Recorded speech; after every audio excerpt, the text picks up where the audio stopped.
It's the Quiddit Podcast. Lord have mercy. That intro always freaks me out, man. It's kind of scary in a good kind of way, you know, like a good horror movie. And I pronounce it that way because, early on in my life, I realized that if you didn't pronounce it that way, it's a horror movie. And, that's a whole different thing. Hey, Mom, can I watch that horror movie? Yeah. I used to have the same problem with hoarfrost, which always also freaked me out as a kid. I'm thinking, frost? That is a whore? I mean, wait. Neptune, shake thy hoary locks, says the man with hoary locks, which I think that's kind of cool. White hair, hoary locks, hoarfrost, a horror movie. Okay. But pronunciation is a huge thing. Here's another deal when I was a kid, and in truth, still to this day, the word peanuts, P-E-A-N-U-T-S, is sometimes pronounced P-E-A-N-I-T-S. Peanuts. And if you say that fast, it also freaked me out as a kid. Christmas time would come around and they would advertise on the TV, the Charlie Brown Christmas special. Come join the whole penis gang. And I thought, that's a gang that I don't especially want to be a member of. I don't want to join the penis gang. Anyway, peanuts, piano. Some people say, like piano. That's okay. Keanu Reeves, one of my favorite actors. He's such a good person. But how about pianist? They'll say pianist. Once again, we get a problem. Playing next on this set is the amazing John Coltrane with his quartet. McCoy Tyner is the penis. So what? No. McCoy Tyner's the piano player. Thank you. Hey, listen to this music in the background. That's some fun stuff. So the theme for this little adventure is called Shred or Shred Not. There is no try. And it comes from my... Ooh, that's me. Ha! That comes from my Front Range album called The High Road. Shred or Shred Not. All right, then. Ha! That's not Michael Jackson. That's me. Yeah. Whew. Well, that got weird very quickly, didn't it? I think that bodes well for the rest of the show, though. Hey, look, that hip groove is back from the first podcast. Wait up. It's an amazing little groove, man. I think I'm going to use it quite a bit for a while.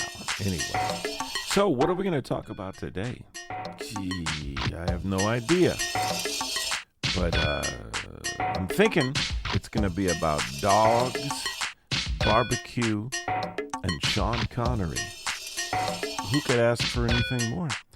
So, without further ado, let's get on with it. Dawgs, BBQ, and Sean Connery.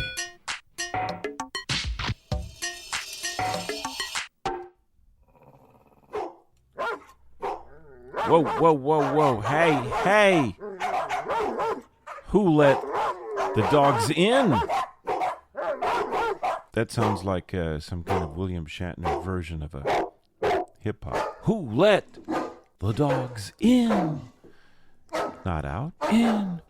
Yeah, the dogs. Hey. Settle down. You want a treat? Yeah. That's how you take care of that. Food motivation. I've often compared men, the male of the human species in general, to dogs. it's an easy and close comparison. We are both human males and dogs, food motivated.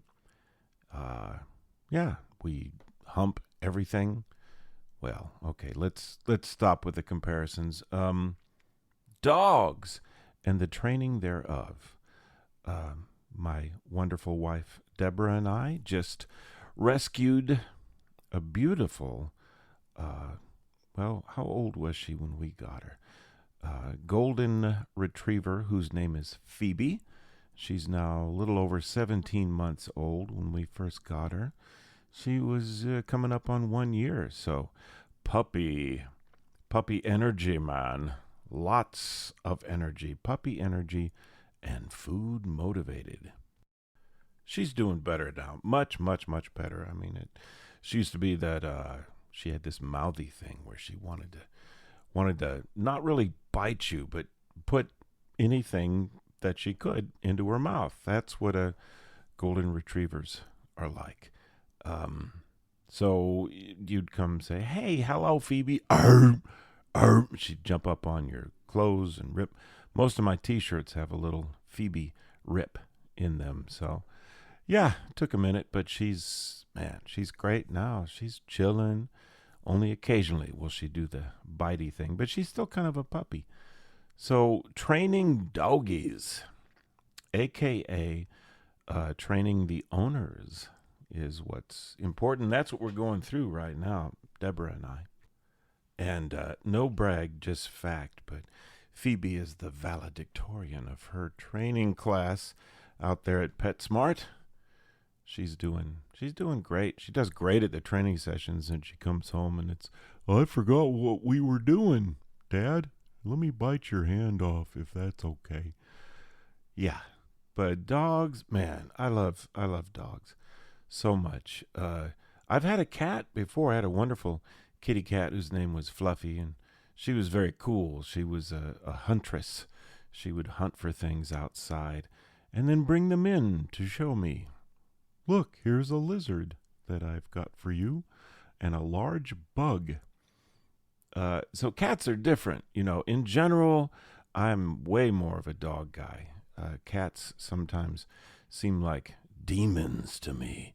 There's a cat who lives next door here where Deborah and I live in Lincoln Square, beautiful neighborhood in Chicago. There is a cat whose name is Benny. And here's the demon theory. Benny will come up to you and go, meow, meow, kind of rub his little head against your leg. Oh, hi, Benny. Bloom. He'll lay on his back and kind of be saying, scratch my belly. And I did, and she'd stuck her claw in my hand, man. It was stuck. It was stuck in my hand, man. Game over. What do we do now? Yeah, cats are demons sometimes, but doggies, they're just big bags of giggles and vehicles of love. Dogs are lovey-dovey-dovey, but you gotta train them. So we've been working on that, training Miss Phoebe. Sounds like a movie. Training Miss Phoebe. Coming to theaters in May. Ron Howard is Opie. Snoop Dogg is the vicious former serial killer, Phoebe. Can they work together to save the world? Training Miss Phoebe. Well, wow, that's the king, the queen, the entire royal court of digressing. But I'd pay good money to watch that movie. Okay, and just like that, we complete the canine dog portion of the show, and let's move on to barbecue. Would you guys be quiet? Hey, want a treat? Ha! Dogs. Works like a charm. So, barbecue. Boy, nothing says living large, decadent, happy times, yummy, yummy stuff like barbecue. And my deepest apologies to my vegan and vegetarian friends out there, but me and the pig, we got a thing going on. We both know that it's wrong, but it's much too strong. The pig, woo, and the cow. So we're talking meat. We're talking smoked meat. Damn, what's wrong with that pig? Man, a little over the top, a little dramatic, fellas, don't you think?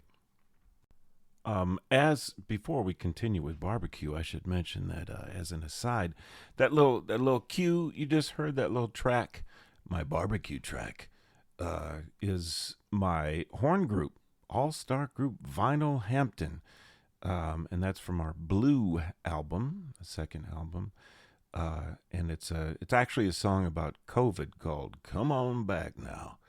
And but I wanted to mention it because that high trumpet at the end, that's my man Frank Green, one of the great trumpet players in the world right now. And even more importantly, he's a paid subscriber to the Quiddit Podcast newsletter Experience Deluxe.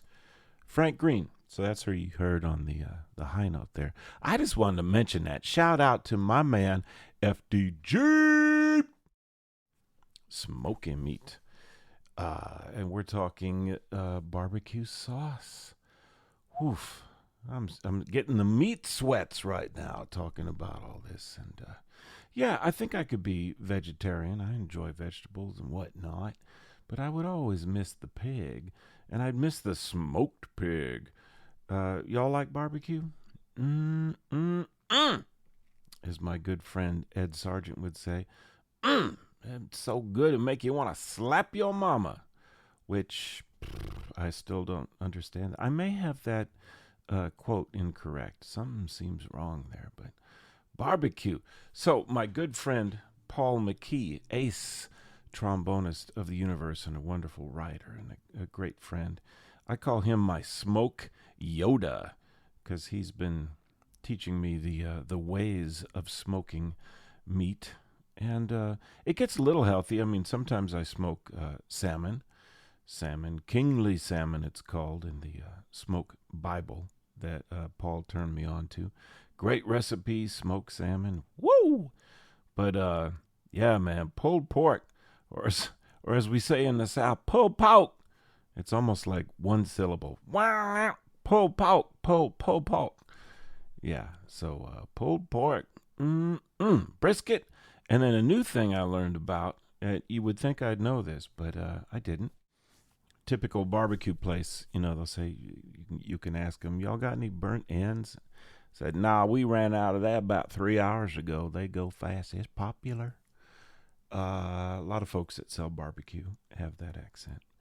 But, yeah, as I've seen on various chef shows that stream these days, there's all kinds of barbecue. There's barbecue with tastes and traditions of other countries and other cultures that have been folded into the barbecue process. But I'm kind of a purist. I love the original stuff. And the first barbecue I was ever exposed to was in a very, very small community in Alabama called ML. And every year, 4th of July, they'd have a big barbecue festival. And they'd cook. Well, they wouldn't cook. They'd bake an entire pig in the ground. They would dig a hole and make some kind of oven out of that. I don't understand the science and logistics behind it. And that pig would get smoked and baked to perfection over a 24-hour period. And then you rip it apart and put it in a big barrel and add sauce. Oh, Lord have mercy. All right, Dan. That's the barbecue portion of today's show. A scintillating and captivating discussion, I know. There'll be more talk about barbecue. We're just scratching the surface of the burnt end. But I wanted to get into one of my favorite actors of all times. And that's Mr. Sean Connery. Sean Connery, the great Scottish actor. Yeah, Sean Connery. How about that? Spared no expense on those those bagpipes, huh? I don't know what they were playing, 'cause I didn't buy no license or nothing. It was just like, a fifth, and it was augmented fifth, and it was a sixth. And, yeah, Sean Connery. One of the things I like so much about Sean is the fact that he never changes his accent in any part that he does. Here he's a Russian captain on a nuclear submarine in Hunt for Red October. Sounds a little Scottish to me.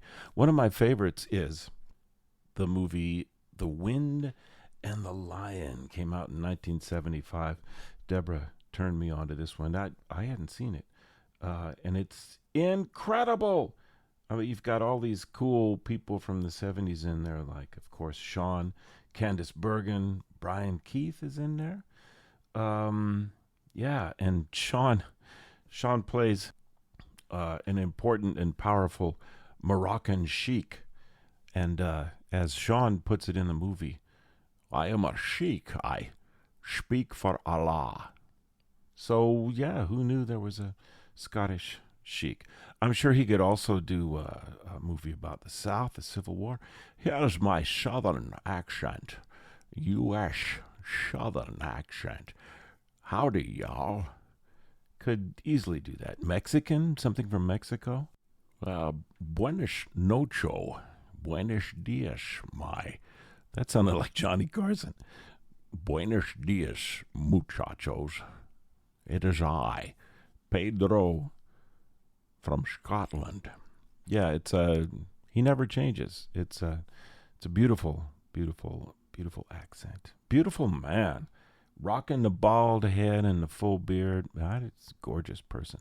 So, Sean Connery, man, if I had fun with him.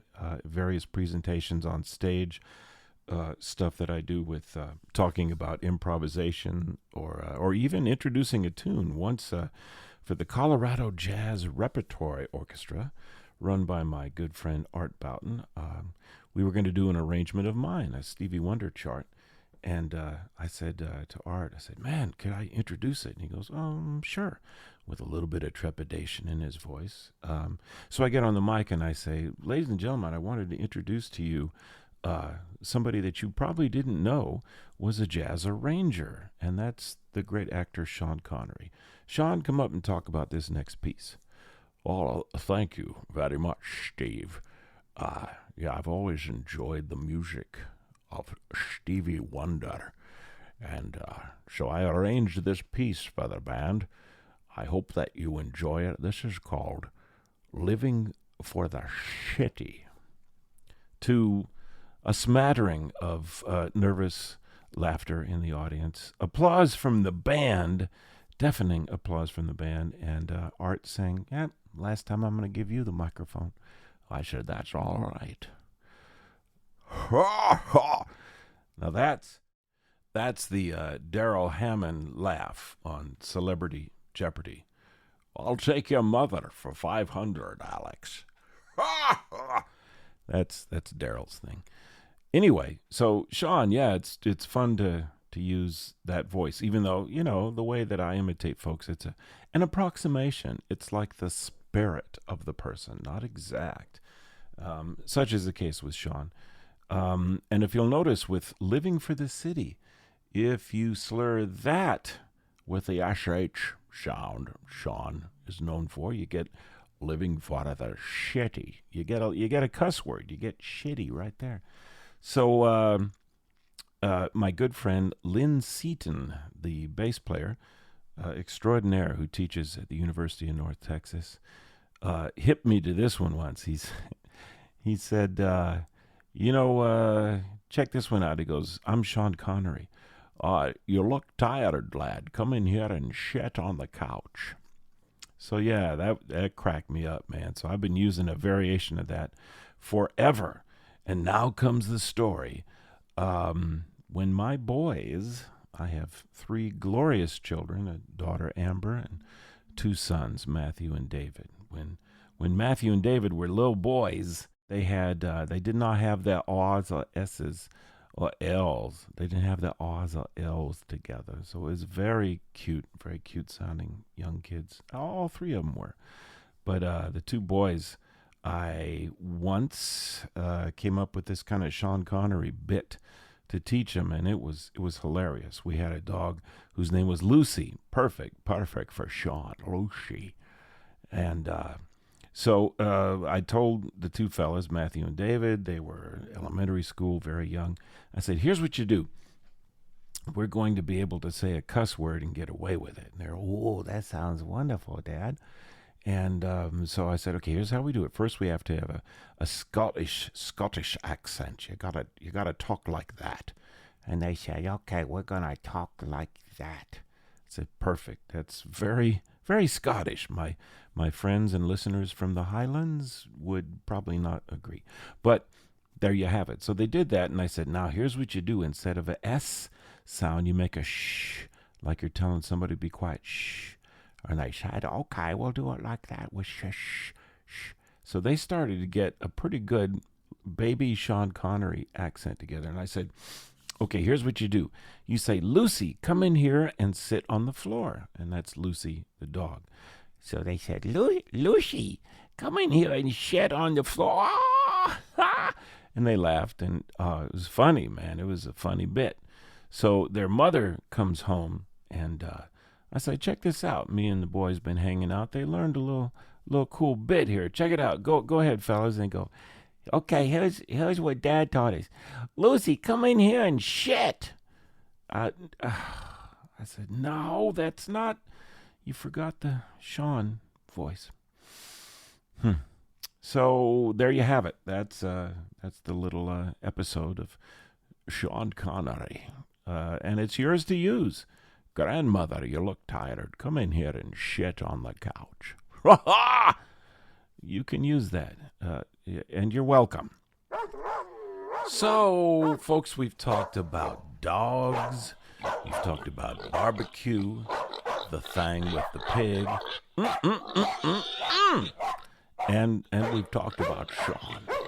So, yeah, that's a lot, and that is the Quiddit Podcast for this week. I hope you enjoyed it. I sure had a great time. It's the Quiddit Podcast. Yeah, folks. All right, this episode was brought to you by the good folks at Leadology. That is my trombone book, my lead trombone book. It's a book about the artistry involved in playing lead trombone. So go to leadtrombone.com, LeadTrombone.com. Pick up a copy today. You're going to love it. It's got all kinds of good stuff in it. All right, now, we'll see you next Monday for all you beautiful paid subscribers for the next podcast and the next paid subscriber newsletter experience deluxe. Until then, keep on keeping on, y'all. Life is grand indeed. See you then. Bye-bye.